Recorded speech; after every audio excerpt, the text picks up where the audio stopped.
हिंदू धर्म में गंगा नदी को पवित्र नदी माना जाता है और ऐसा कहा जाता है कि गंगा नदी में स्नान करने से व्यक्ति के सारे पाप मिट जाते हैं और सारे कष्ट दूर हो जाते हैं।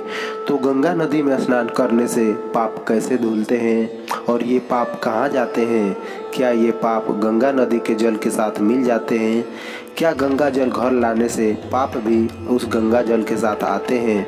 आइए जानते हैं इन सभी प्रश्नों का उत्तर प्रेमानंद जी महाराज ने कैसे दिया।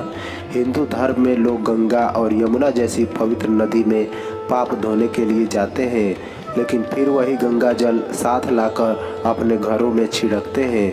तो क्या जो जल हम अपने साथ लाते हैं उसमें सबका पाप होता है? ऐसे सवाल बहुत लोगों के मन में आता है। ऐसा ही एक सवाल लेकर जब एक शख्स ने प्रेमानंद जी महाराज से सवाल पूछा तो उन्होंने कुछ ऐसा कहा जिससे सभी हैरान रह गए। ऐसे में आइए जानते हैं कि वृंदावन वाले प्रेमानंद जी महाराज ने श्रद्धालु के इस प्रश्न का क्या उत्तर देते हैं। दरअसल प्रेमानंद जी महाराज से वह शख्स जानना चाहता था कि जब हम तीर्थ स्थलों पर जाते हैं जैसे कि गंगा और यमुना, तो लोग कहते हैं कि हम पाप धोने जा रहे हैं, लेकिन जब हम वहां से गंगा जल लेकर आते हैं और उसे छिड़कते हैं तो क्या हम अनजाने में उन तीर्थ स्थलों पर गए लोगों के पाप भी अपने घर ले आते हैं?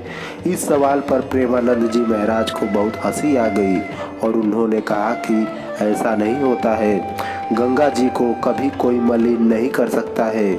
उन्होंने कहा कि हम गंगा में अवगाहन करते हैं, गंगा जी को नमस्कार करते हैं तो उनके प्रभाव से हमारे पाप नष्ट हो जाते हैं।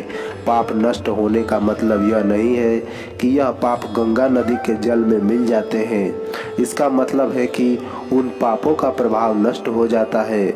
महाराज जी ने बताया कि ऐसा नहीं होता कि गंगा में आपने कमंडल डाला और जल के साथ उसमें पाप भी भर गए। ऐसा भाव मन में कभी नहीं रखना चाहिए। प्रेमानंद जी महाराज के अनुसार गंगा जी हमारे पापों को नष्ट कर देती हैं। जैसे जब कोई रोग होता है और डॉक्टर के द्वारा उसे ठीक किया जाता है तो वह रोग डॉक्टर पर न जाकर खत्म हो जाता है, वैसे ही गंगा जी हमारे पापों को नष्ट कर देती हैं। उन्होंने बताया कि यमुना जी, गंगा जी, वृंदावन धाम, काशीपुरी, मथुरा, अयोध्या ये सब परम पावन भगवान की लीला भूमि धाम है। जब यहाँ हम प्रवेश करते हैं तो हमारे जो आपराधिक प्रवृत्तियों से पाप हुए हैं वो नष्ट हो जाते हैं, और जब हम जल उठाकर ले जाते हैं तो उसमें पाप नहीं होता, क्योंकि वो जल तो परम पवित्र है।